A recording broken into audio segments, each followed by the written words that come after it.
Welcome to Ask Win, everyone. Today with me, I have the most generous person on the planet, yoga-wise. And the reason why I say that, and she's laughing at me because she knows it's the truth, is because she does a lot for the disabled yoga-wise, and I can't believe she does adaptive yoga for veterans, which we'll get into, and she does adaptive yoga for Challenge Aspen, which we'll also get into. But how I met the wonderful Emily is, believe it or not, she was my art teacher, I would say, in 1995/96. Eek, that's a little scary. Right? That, Let's not date ourselves too far back here, but it definitely was in the late 90s. Exactly. Let's not, late 90s. And so without further ado, I'm going to let Miss Emily take it away.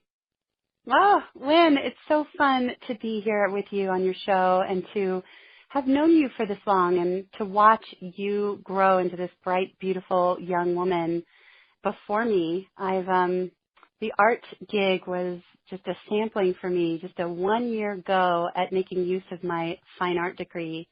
But my passion, has always been working with people, and then that evolved into a passion for the healing arts with yoga and nutrition and breath work. So I get to involve myself with Challenge Aspen on a regular basis with the Challenge Aspen Military Opportunities Program, and we do a little bit of everything there. It's been amazing. We do. And so I say we do because Challenge Aspen Military Opportunities is an extension of Challenge Aspen, and you guys have heard me talk about Challenge Aspen to death, probably. And Challenge Aspen is a disabled program that I ski with primarily. And although they not only offer skiing, they offer everything else.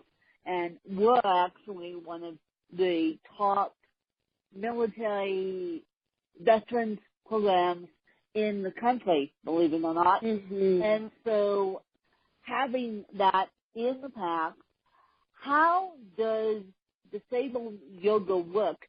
Because we'll get to my yoga stories in a minute.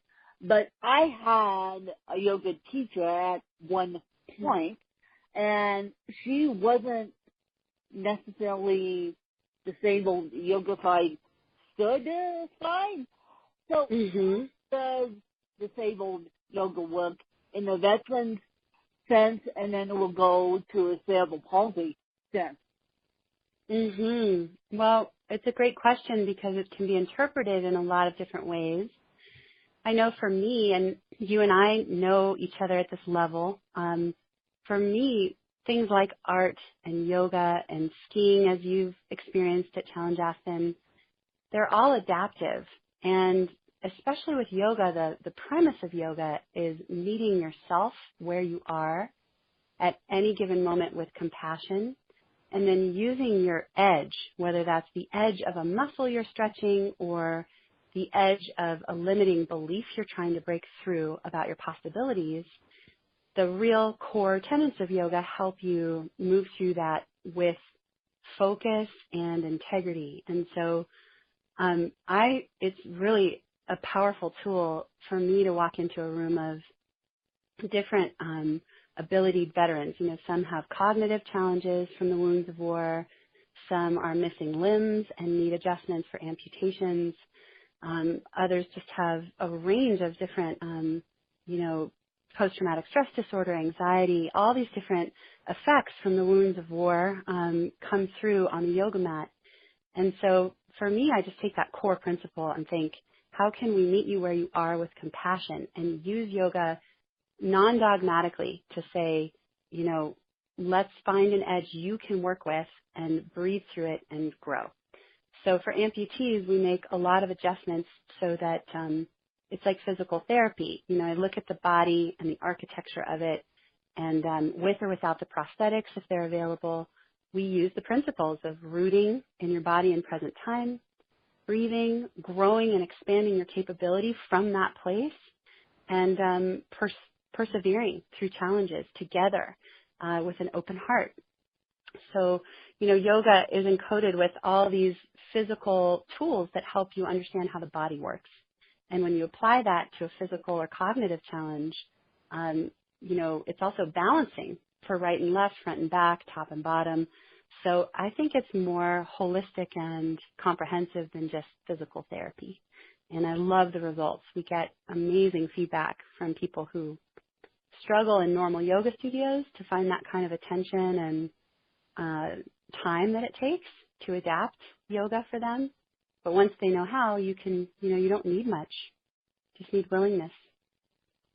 And now, why do you focus so much on breathing, and then why do you focus so much on real food, too? I know you said something about the breathing in your email to me, but I want to know why you focus on real food, too. Yeah. So I think the first part with the breathing is it's this universal tool that connects the mind and body in present time, but it's also one of the fastest ways for anyone to hijack the autonomic nervous system. So if you're struggling with any kind of trauma-related stress or just the day in, day out struggles of life for all of us, the breath becomes this free resource with training and practice that you can tap into to own your body in present time and redirect your thoughts in the direction that you need them to go to respond instead of react to life's stresses. So breath is also a nutrient, which leads us to the real food piece, but the first nutrient that the breath gives you is oxygen to exchange out the waste of CO2 in the body. And that mechanism, you know, it resonates through our whole bodies. It connects us to our heart rate, our mental state, our digestion. And the belly breathing that I teach is the first part of my nutrition program because it helps people access their intuition and kind of innervate the second chakra in the gut and in the belly so that your food decisions come from this grounded, centered, connected place. So yeah, the breath is a nutrient in my work, and the real food focus is just that when we start to fuel the body and the cells with actual living nutrients and minerals and learning some basics about detoxing off of some common offenders that we all love to hate and love to love, like sugar, and, you know, we can start to harness a little more power over our health. And it's not about perfection or diets. It's just about learning and joy and pleasure in eating. And, yeah, because who wants to go on a diet? That's never any fun. So No. I try and teach nutrition from a loving perspective. So well, my fan base knows this. I gave up sugar the week after I turned 30. Long story, but we have time. I'll give you the short version. My body, as you know, cerebral palsy has tone. And you guys know this, Emily knows this. So my body started, I guess, reacting to itself. I still can't figure out why. But I was eating tons and tons and tons of sugar, well, too much for my body. And then my body decided to resolve to the point where I couldn't move, to the point where my own body paralyzed itself. Thank you very much. And then I thought, okay, something is wrong with my body, and if I don't figure out what this is, I'm dragging myself to Children's Hospital to figure out why all of a sudden when I turned 30, CP resulted on me. Do you know, when I gave up sugar, I was a completely new woman. Oh, that's so encouraging for people because it's a hard thing to give up. And it's so tied into the psychology. Cold turkey, too. And I gave it up cold turkey, too. And on so the occasion, how did you know? How did you know it was sugar? I was standing at the top of the stairs and standing at the top of the stairs at my house, and I could not move. I could not lift my legs enough to get to where I was going. And I thought, oh boy, this is wonderful. And at the time, I was looking out like a mad woman, and I'm like, okay, it has nothing to do with me not working out. I'm still working out like a mad woman. But I thought, well, maybe it has something to do with my sugar intake. And so I did a little experiment on myself, and I gave up sugar. And now you really did that rare step. That's rare. People do not usually make that connection, or far too few of us do, or then we do, and then we slip back and kind of try and forget what we learned because it's so tasty and conventional and everywhere. On the occasion, I do eat sugar, but I try to the best of my abilities to keep it out of my system. I try. Now, granted, you're not talking to the perfect human. The perfect human doesn't drink wine and doesn't do all this stuff and eats a natural brand diet. But I try my hardest not to eat sugar. But I'm doing a pretty good job of it, too. Considering I cut it cold turkey. I did not fully take off of it either. One day sugar was in my life, the next day it was gone. And then you started experiencing more mobility. What effect did that have on you? I experienced better mobility and better, my tone has, and it still is, because I just got reevaluated at physical therapy yesterday, you guys. This is being recorded on a Tuesday. Yesterday was Monday. So, and my tone has gotten lower. Now, I don't know whether that's because I'm going to PT 2 days a week and really conscious, or I don't know whether it's because I gave up sugar. I gave up the addition of sugar, and it's really helped mobility-wise because I have a bad back. And some people know that, and I had a spinal fusion go horribly wrong, and so back in the 90s, I had a better back than I do now.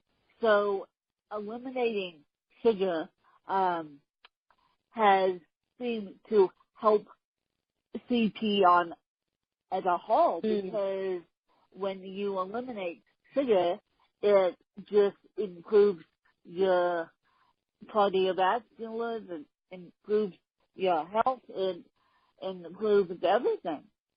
Everything. You're such an inspiration because, you found your reason why.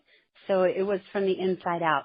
You found a truth with, this drug called sugar. There's a lot of nutrition, misinformation out there about certain foods, if they're good or bad, from chocolate to gluten to whatever. But when it comes to sugar, there is a consensus here. It's a drug. Yeah. We want more of it when we have it.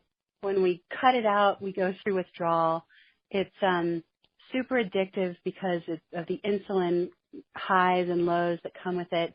But what I think you're experiencing too is how the gut starts to heal. The intestines get a break from sugar, and it really helps the balance of the microflora there. And, you know, the gut, as one of my teachers said, is the soil where the brain grows.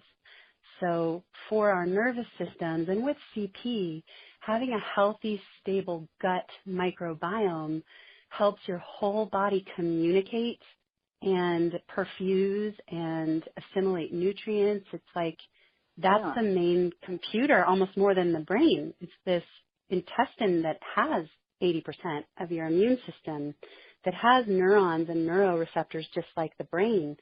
So I'm really thinking that, you know, today's podcast, I hope you have some listeners who are inspired to look into that, not from the finger wagging like sugar's bad and you're bad if you eat it, but more like what an incredible result for you to gain back mobility like that. Well, it would scary. It would scary losing mobility, and I have enough power in my legs to keep myself up, but since my spinal fusion, I have lost my capability to walk and slowly have am gaining it back. It's been a longer process than I expected. Thank you very much. But just because of the scar tissue built up in my back, I mean, they went in there in 2006 and they played with it, and it gave me a bunch of scar tissue to gave me a long haul of recovery, which I'm still doing. But that being said, I think the sugar aspect did not help my recovery. Now I'm a completely new woman because I gave up sugar. One simple thing, you guys. Right, just one thing. That's addictive. Yeah. One thing. We're not asking you to give up everything. It was one little thing, and I don't necessarily like sugar in my coffee. I know I'm going to get bad fan mail for that one, but I don't necessarily like these sugary, sweet Starbucks drinks that you guys all seem to like. No. I try to stay away from sugar as much as possible. Yeah. Well, you know, it's everywhere. So I have a lot of compassion for myself when I go through, it comes and goes in waves, and it takes consciousness, it takes practice, and it takes a reason why, because change is, you know, slow going for most of us. I think your story just shows that win spirit that you have to go, okay, this isn't working. I'm going to try something radical. And even just the nature of that is beautiful. It's inspiring. Yeah, because dragging myself to Children's Hospital wouldn't have helped either. They would have given me a better test and then couldn't figure it out. No, a doctor didn't tell me to give up sugar. I gave up sugar myself. So for those of you who think, oh, when doctor told her to told her to give up sugar, nope. A doctor, that would have been nice. That would have been a little bit helpful. I would have done it a little bit sooner, but no, a doctor didn't. And so now now that we talked about a little bit about your work, I'm actually going to flip it and let you interview me. That's my delight. I love hearing more about your life and where you're going, and I want to learn more about your writing in particular. What's going on with that? What's one of your favorite things going on with writing right now? Well, for those of you who I said there was a huge announcement, and there is, I'm stepping away from the self-publishing world just for a little bit, because now I have an editor who has connections with agents, and so I may get published by a big publishing house. Depending on, I talked to Wow. her this morning, and depending on how my book looks to her, she's going to send it to an agent that she knows, and they're going to start shopping the book, what they call shopping the book, to these big mainstream publishers, and we will see what happens. And if I get picked up, great. If I don't, I will still use the same editor. But my next big goal is try to get an agent for one of my books, and then we'll see what happens. This sounds like a really big step. I think that's exciting because if you can get into a publishing house, then of course you can get that next level of exposure for your amazing work. That's exciting, Lynn. Because take another leap. Well, thank you, thank you. But my ultimate dream is, I've been telling my fans for about a year now. My ultimate dream is to become a freelance journalist and be a New York Times bestselling author. Well, how the heck am I going to do that if I don't have an agent behind me? And what I've come to find out is I love writing like this no tomorrow. And what I've come to find out is that I write short books. So now I'm stepping back a little bit and working on longer books like a typical manuscript would be, and then sending it to my editor, who then can take it to the next step, not only edit it, but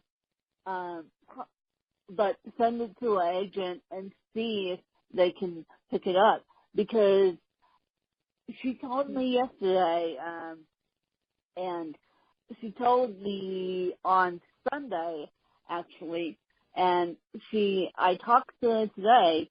She says, agents are picky, but if we do what we plan to do, your book may get picked up. So, yeah, which is a yeah, because well, I'll be crossing our fingers for you. Yeah, plus fingers crossed, toes crossed, everything, yeah. And so that is a huge announcement. But if I get a publishing deal, one of the things I promised myself is to get outside in nature every single day, because once I get this publishing deal, and I said get because this publishing deal is going to happen, they will put me on a strict deadline of a month, and you have to use that deadline to write books like Matter Woman. And so one of the things I promised myself, if I get picked up by an agent, and when I get picked up by an agent, I will get up and move every single day, because this being an author and being a student is tough on the body. That's so insightful. I think it's great to look ahead. And first of all, good catch on I will get picked up by an agent. And you're already building in this nature time. So how does yoga, being my art friend and yoga sister, where's yoga in your life right now in that strategy? Yoga is non-existent. Yoga is non-existent. And although you guys, I have the opportunity to do core strength at a gym, due to a program I'm involved with. They actually opened up the gym this year to this program.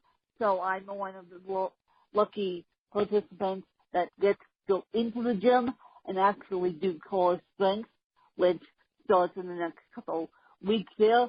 But then I need to get back to yoga. Yeah, it sounds like I need to get with you.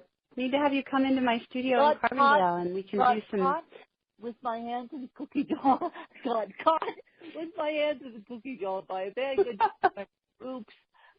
Yeah. A slap. So we need to talk, we definitely need to talk, and we definitely need to start that up again, because I honestly think that, talking to you, I honestly think that yoga would actually help with the scar tissue nemesis in my back right now. So much. And core strength, but I love the work that people get done in gyms is great if it's conscious. The difference with yoga, especially if you're really listening to your body, is, again, it's balanced. So you're not going to end up overworking something to try and heal something. You get the whole body-mind connection. So come over, we'll play. And but you already know this because you have an exercise book, right? What's happening with that? Well, you guys don't know this, but I want to write. I want to write when I have time in my week. Exercise book from the advantage of CP. I did a Carlson book talking about exercise with a woman out in California, and that inspired me to write my own book about exercise, because you guys keep asking me, why in the world are you such a health nut? Why in the world are you such a yoga nut? Why in the world are you such a health nut? Geez, I mean, I'm at PT 2 days a week, and I'm snowboarding 1 day a week, and so why am I such a health nut? So after doing that compilation of that book, written by Catherine of the Fit Armadillo, and I will find a title of it, you guys, and probably stick in the show notes, or next time I podcast, I will tell you the title of it.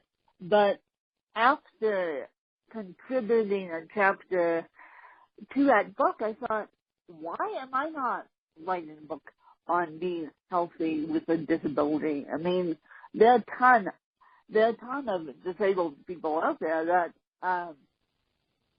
can't do I think they can't, but can't do the majority of the stuff I'm doing. So why not write a book from my perspective about being healthy? I love it. I think that's a really important book to write. It's an important story to tell. And, from my perspective as an adaptive yoga teacher, there's so many of the people in the yoga world who, I've taught people who are in the amateur elite athlete category that don't have any, physical cognitive challenges, that when they come into yoga, they aren't necessarily doing yoga. Their mind is somewhere else. Maybe their head can touch their knee, their hands can touch their toes, but they're still in the hamster wheel of their mind. But some of the people I've worked with pretty severe physical challenges come to the yoga mat, and the skills that the challenges give you in showing up and facing that resistance with your heart, with your spirit. I mean, you don't have a choice. Every day you wake up and you have this physical challenge to deal with, and you have like a master's degree, an advanced skill set in how to face reality. And when you add yoga skills to that, it's a very powerful thing that I get to witness in my work all the time. I love the reality that the disabled veterans give me around that. The consciousness of this is what it feels like to be in a world where there are things you can never change, and there's no illusions about that. The things that those of us without those challenges take for granted every day maybe are ways to skip out of practice, to skip out of really checking in on a deep level and getting those rewards. And you're a woman who has faced your challenges head on and, has so much to give to not just other people with CP, but people like me. All of us can use your wisdom and your, get up and do it attitude to kind of inspire us to show up for our own lives. I try. And since giving up sugar, I will write a letter to sugar and stick in my book. I haven't done that yet myself, but there's a book that you guys should all get that I haven't gotten yet, but there's a book out of the UK. It's published out of the UK. It's self-published, actually, called The Healthy Writer, believe it or not.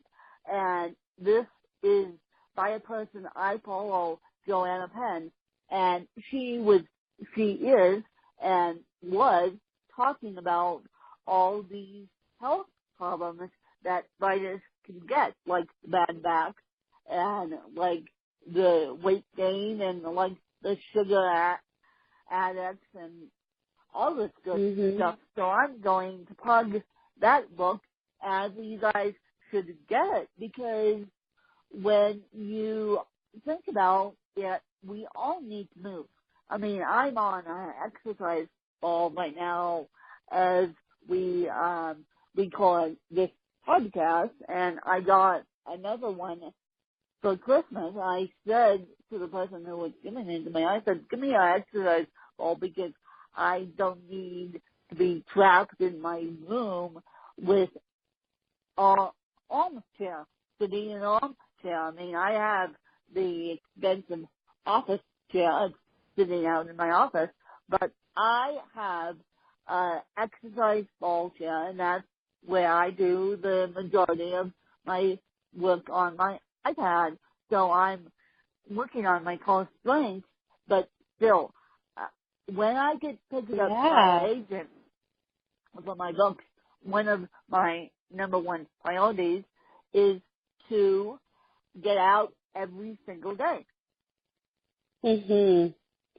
Just to keep your mind fresh and to fuel yourself with that connection that you have to yourself and to nature. It's easy when you're mired in a project. I can only imagine what you go through writing your books. For me, if I'm redesigning my website or writing a blog, absolutely, that's when I reach for the sugar. That's when I, get the extra cup of coffee that I know isn't going to help me out, but, so that's insightful. So, that's great. That. But through my journalism program, I'm going to have to remember to get out and not get stuck inside with the blog and called homework. Thank you very much. But homework is a good thing. But getting out in nature, that's also a good thing. And I didn't realize up until today, see how much I learned. Emily had a fine arts degree. Geez, I didn't realize that. Why? It's a long time ago. Yes, it was a long time ago. But, the arts, I'm such a big fan of how art needs to be in our schools and in our lives, not because people necessarily will become artists, but because it's so important for the way we think and for our self-confidence and just moving with the whole brain. And being a maker, just practicing making, gives you the confidence to do things like write a book or a blog or make a website or, so I tried being a painter for a year or two after college, and something within me just really felt lonely, in my studio. I wasn't the kind of artist that needed that studio time. And I just knew I was meant to be with people. So that led me to the teaching stunt where I got to meet you, and Max was in that same class, right? I feel like Max was Max Grange in your class or a different class? No, completely different class, because he went to the public school system. You and I met by a country day. That's right. But you guys you're just a bit older than Max or younger. I can't remember. But that kind of Olga, it's the same time when I started working with Challenge Aspen. Because he graduated a year below me. Wow, it's a good reflection for just the Challenge Aspen circling back, just because that's how I got introduced to Challenge Aspen was through yoga with Max. So he's so cool. Yeah. Great community we live in. Yes, you guys, great community. But that being said, for those who are listening to this at the gym, good for you. Good for you. You're at least doing something. But that being said, for those of you who are listening to this, for the exception of being in your vehicle or walking the dog, and for those of you who are listening to this, not doing anything physical, Emily, what would be your final tip? Just to take the breath in through your nose and let it move your belly outward. And when you breathe out, try and breathe out the nose and let your belly move inward. And just do that back and forth a few times so that you bring your awareness down into the lower part of your torso, into the center of your power, and just to remember that you are here now and everything's okay. And if we can all do that a little more each day, then we can all come for more connection and power. Everything will be okay. And everything's going to be all right. Even though I had my freak out moment, it would have been Monday that I had my freak out moment. My freak out moment resolved itself today. So, when is not so freaked out anymore about college classes.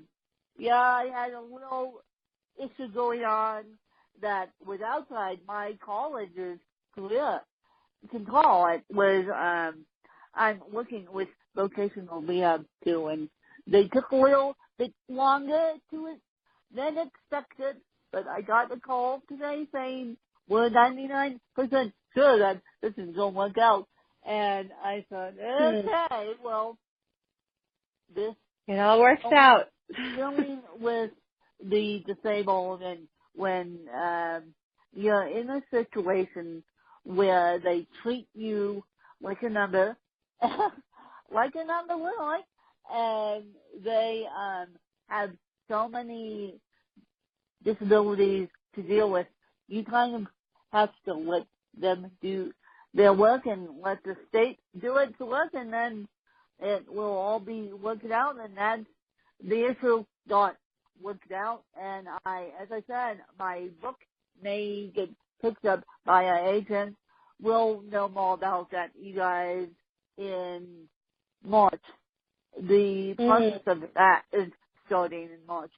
So I will keep you guys updated on that. And Emily, where can people find you? Where can people come hang out with you other than your studio here? Which here is beautiful, by the way, you guys. If you guys want to come out, you're more than welcome to it. And so where can people find you? I know you do retreats because I saw along with your newsletter. So where can people find you? Right now online, ondalu.com, ondalu.com is my homepage, and from there you can take a breath with me. I have a free course going through March from the new year to just help teach the basics of breath as your personal, power center.